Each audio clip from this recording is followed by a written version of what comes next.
welcome to another Drive-In Double Feature. I'm Ryan, I'm Nathan. and this is the podcast where we talk about two movies a week every Tuesday and Thursday. Before we get into anything at all, we have a Patreon over at patreon.com/Drive-In Double Feature podcast. Mhm. Nathan, I was at my local bowling alley the other day, and Mhm. there was like there it was bowling night, like so I was like with the league, like all the leagues were out there. So, Mhm. you had like the pen pals, you had like the lane splitters, a lot of like really like punful names. And it Mhm. was a team. I saw a team of four, and it was they were called Drive-In Quadruple Feature. Oh So because wow. there was four of them there, and I was Mhm. like, oh, those are nice shirts. Like, oh yeah, it's our we did it because of our favorite podcast, Drive-In Double Feature. It's they have a Patreon over there with some fun games, some flick fights. They talk about BuzzFeed quizzes. It's really fun over there. I can't believe they're only charging $5 a month. And I said, "Oh yeah, it sounds like a good deal." And then all four of them at the same time were like, "I really wish Nathan and Ryan knew how much we liked them." And I said, "I think they know."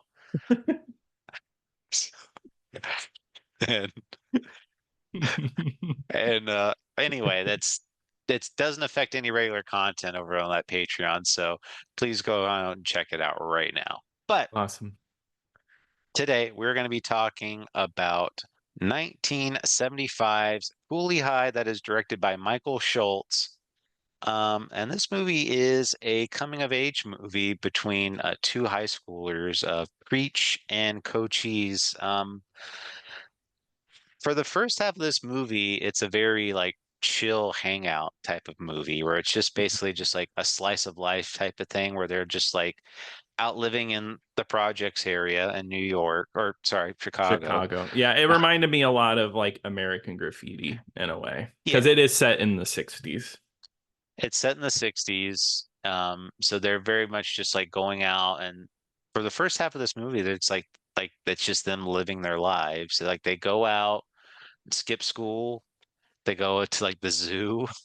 Yeah, yeah, it's cool. Like I mean like it's just like kind of like chill and just like hanging out with these characters and seeing what they do. But yeah, they go to the zoo whenever they skip school and there's like the really funny scene where Cochise is like talking to the person that runs the vendor stand and he's getting a hot dog and in the background his buddies are stealing like snacks and he's distracting her. It's like, "Can I get some ketchup?" And then she's like, "We don't have ketchup." And he's like, "Can I get some relish?"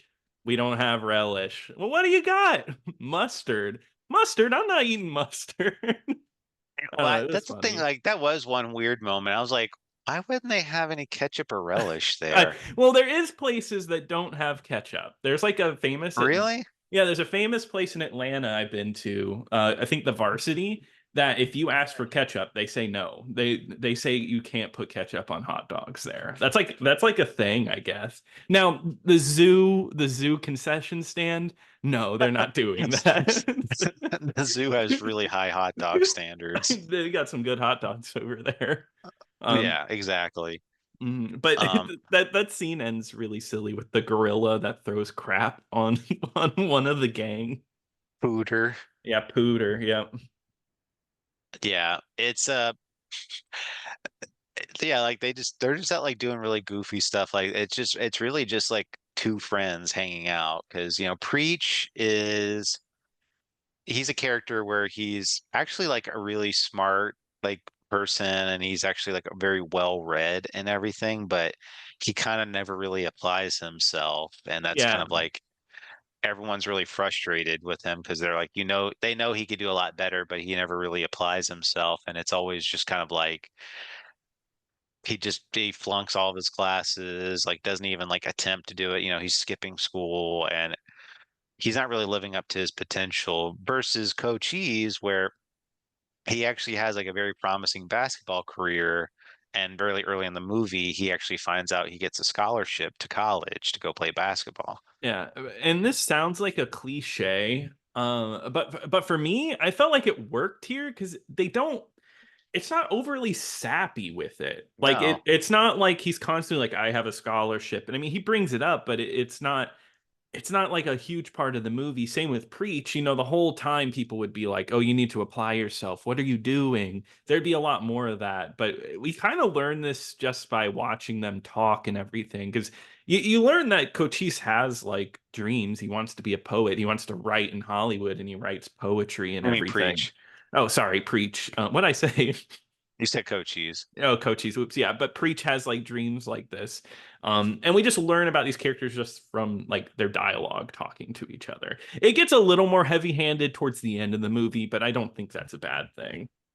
No, and I actually like the direction that it goes towards the end of the Mhm. movie, but um yeah, like I said, it's really just like a coming of age movie where it's just two friends hanging out. And like one other scene is when they go to the like a diner that they all go to, and Preach ends up seeing like this really attractive woman that he's like instantly just like falls in love with, and it's just like, oh Mhm. my God, like you're so amazing. And she's a very high class type of woman, just very much just like just sees him as like a low life and just like Yeah. immediately writes him off. Doesn't really take crap from anybody. They like joke with her and everything, and she doesn't play with it. Brenda. Um, Yeah.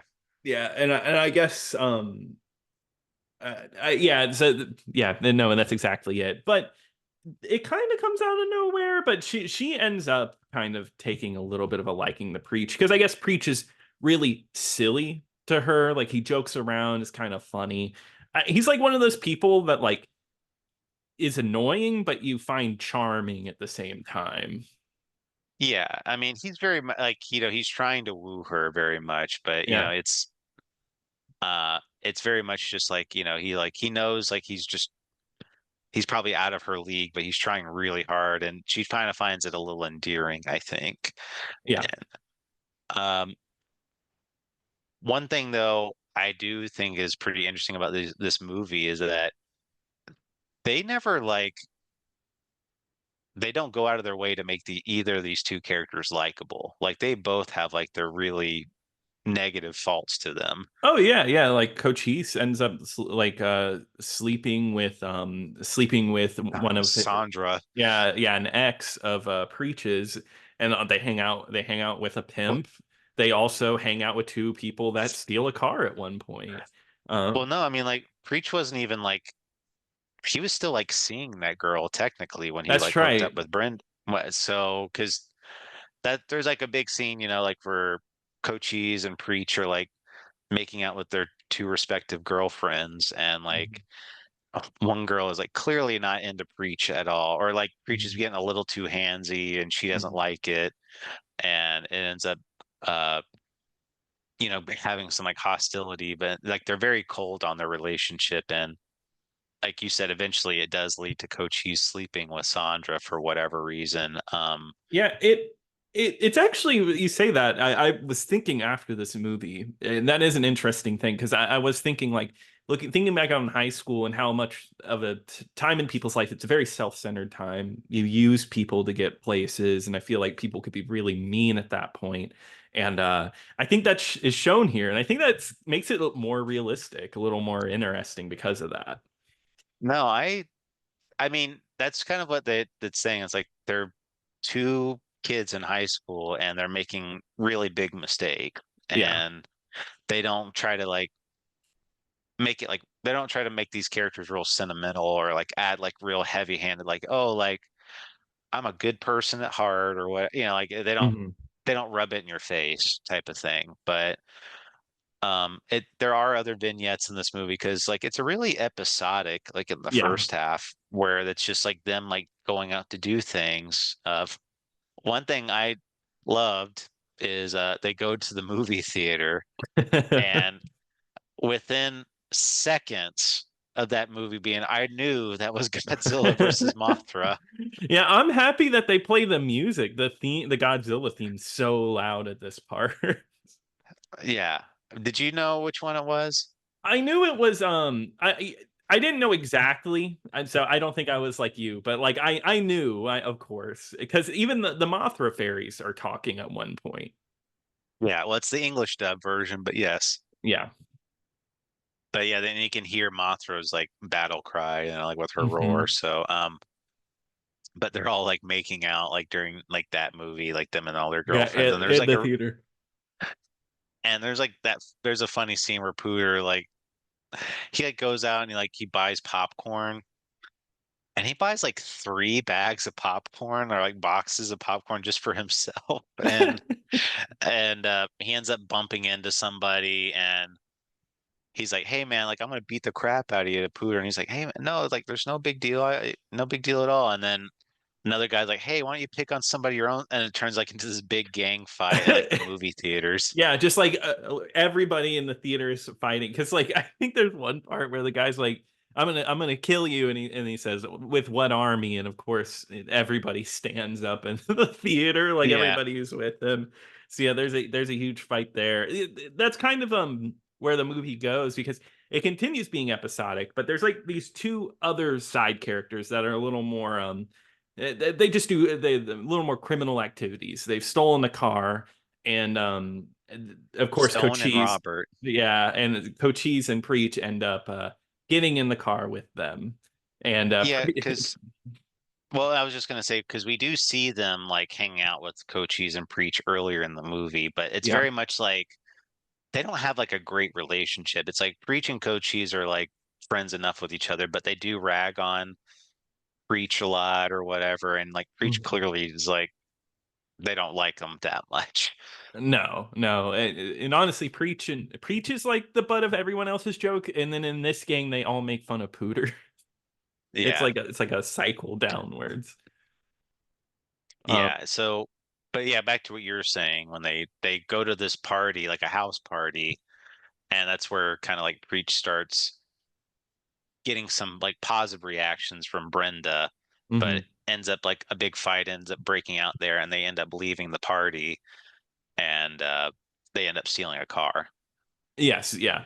Um, And so and then like Preach ends up like he's like boasting that he's driven a car before. And I thought it was funny because Cochise is like, I've known you since you were a kid. You've never driven a I think he's what a Bugatti is what he says or something. Oh no, a Maserati. And then and of course Preach ends up driving and he drives very erratically to the point where cops chase after him. And actually this is a really good car chase scene. I was surprised by Yeah. it. Yeah, where they're like going through like a giant warehouse as the police are chasing after them. Yeah. It's very much like just like a scene. And you'd think like at first, like I thought like at first, like, okay, this is just gonna be like a comical moment because they get away from Hmm. there. They don't get arrested or anything. So you think like, okay, well maybe that's gonna be like I just like another little like a little bump in the road type of thing. But Hmm. it does end up leading to having some repercussions because halfway in this movie, that's when like the real plot of whatever this movie kind of kicks in. And Hmm. one supporting character we do end up seeing is Garrett Morris, who was on like the first Yeah, cast of SNL. I was like pointing. I was like, it's him, the not one of the not ready for primetime players.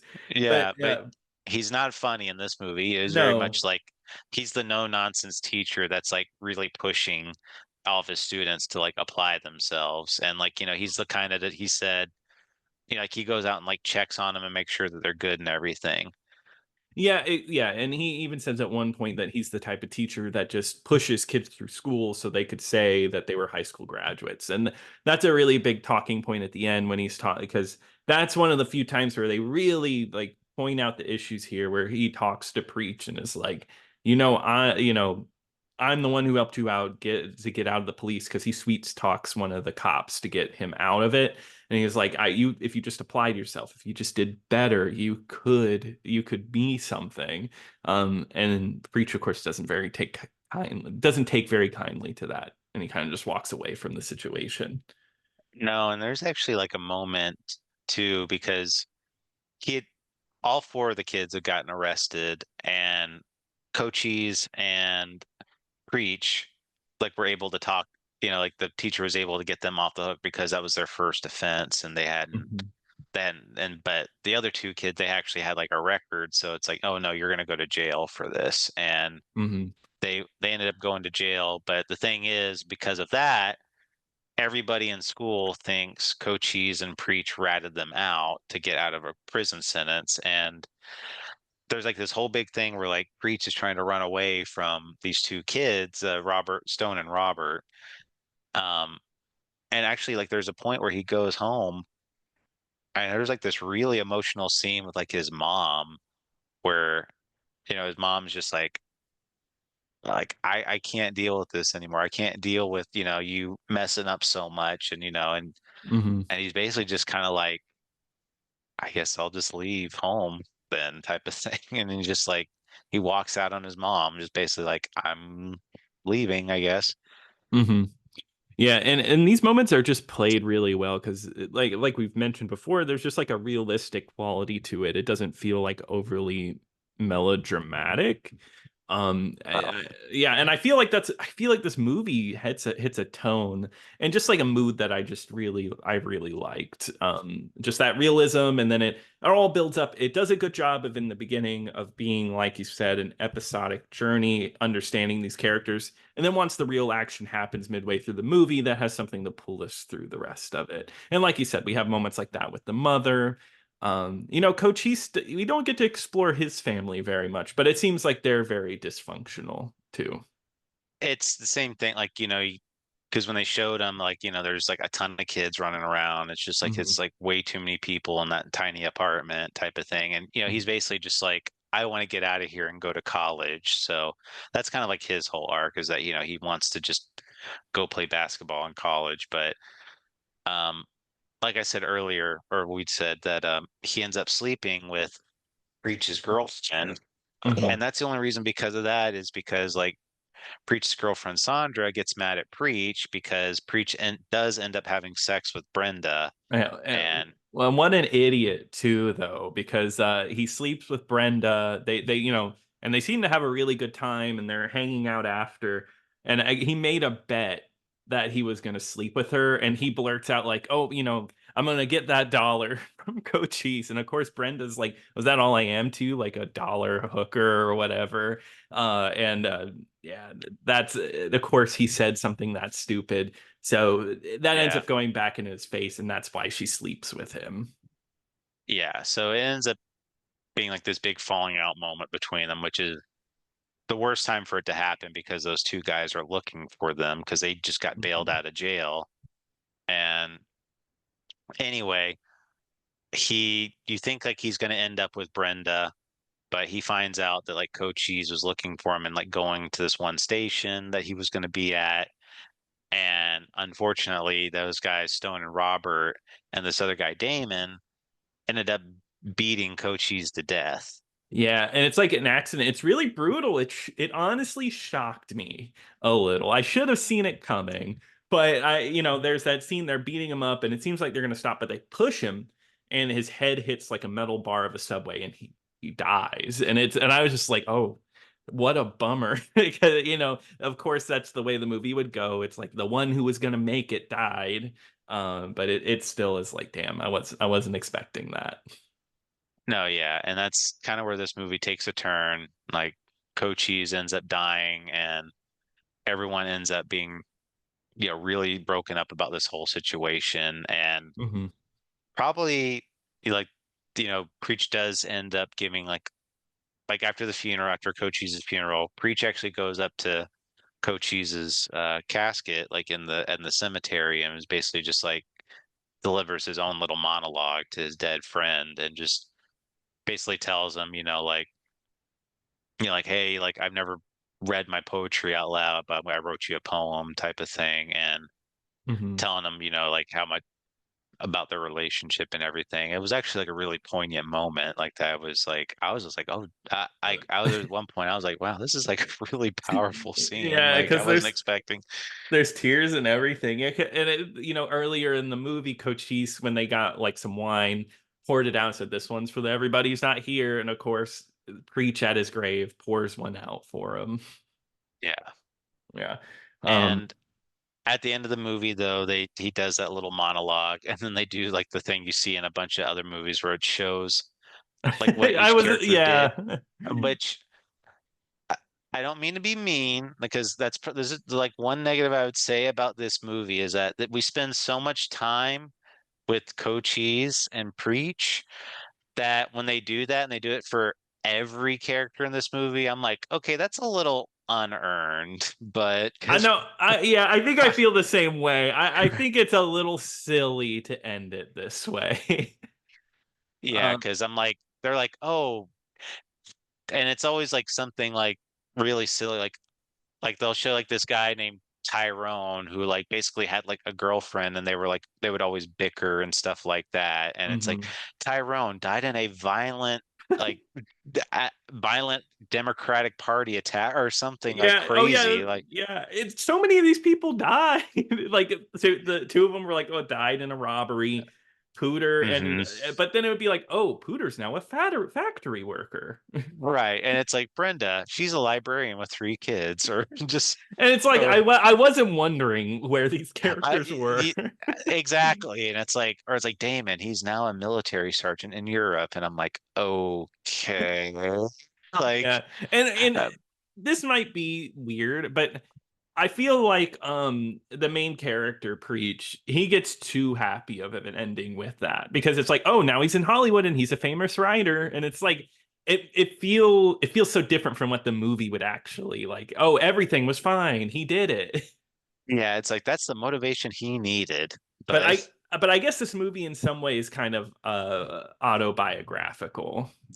it is. So that's what I was going to get into towards the end. I mean, this movie was a really big inspiration to a lot of well, just black cinema in general. Like Spike Hmm. Lee cites this movie as like a really big movie that he like inspired him. Robert Townsend, who's like an actor, he ended up loving this movie. John Singleton also loved this movie. And this movie was written by Eric Monty, who basically based this movie off of his time living in the projects because he was trying to say like he always hated how negative like the projects were presented that was never done in a positive light. He's like, oh, like I had the most fun of my life when I was a kid out there. Hmm. And this was kind of like his way of like showing like how like like his like own like little friendships that he made out there with him and his friends. But it still ended up being like a real sad movie and everything, but like a lot of people like really cite this movie as a big inspiration. Um, and also too, Eric Monty. So after this movie came out, it ended up being a really big critical success, and it did make money because it was done on a 7,500,000 or sorry, $750,000 budget, and it made 13 million, so it was a hit. Great. Yeah. And also too, they wanted to have a sitcom based off of this TV show or based Hmm. off of this movie, and originally it was just going to be called Cooley High, Okay. and it was going to be created by the screenwriter Eric Monty, and but it tested really poorly at the time. Like just not really the studio didn't like it, and I guess the audience that they had didn't care for it. So they had to redo the entire script, get new characters in there, and they wanted to have a different title so that way it wouldn't be confused with the movie. And it became the show What's Happening? Oh, If okay. Yeah. which anybody knows it's the show with rerun and everything like that. So Hmm. that's what this show was based off. That's what the movie led to that show being made. Gotcha. So Okay. that's why. But then that show ended up running for a couple years and then it spawned its own sequel series. It was like with a whole franchise, but Hmm. um really just like a good time capsule of a movie, even though it was made in the 60s and everything. But like another thing too that I love is just like the music of this movie. It's Oh, yeah, just it's like Motown hits. It's great. like absolutely just classic songs like that Hmm. you've heard before, and it's great. Um, if you can't tell, I really like this movie a lot. Hmm. Um, it was a really good time. I had been wanting to see this for a really long time, so I'm glad I got to do it. Just like I said, it really just made you feel like you're watching two friends hanging out because the two characters have great chemistry together. I mean, they really do feel like two friends. Yeah. And and then just with that gut punch at the end, that really sold me on this movie. So for me, I would give it a pretty high recommend. No, me too. No, I love this movie. I thought it was great. I love a good chill hangout movie, and I got this. And like you said, it was a nice time capsule. Um, and I, like you said, I like how it's more of a positive outlook on the projects. It doesn't have to be very preachy about like how awful it is there. It's just kind of like setting the camera down and watching them do their thing and just hang out. And I like that. It was a perspective that I hadn't seen. And yeah, like you said, it's a great time capsule. Love this movie. Check it out. Yeah, definitely. Please check it out. But that's going to do it for this week.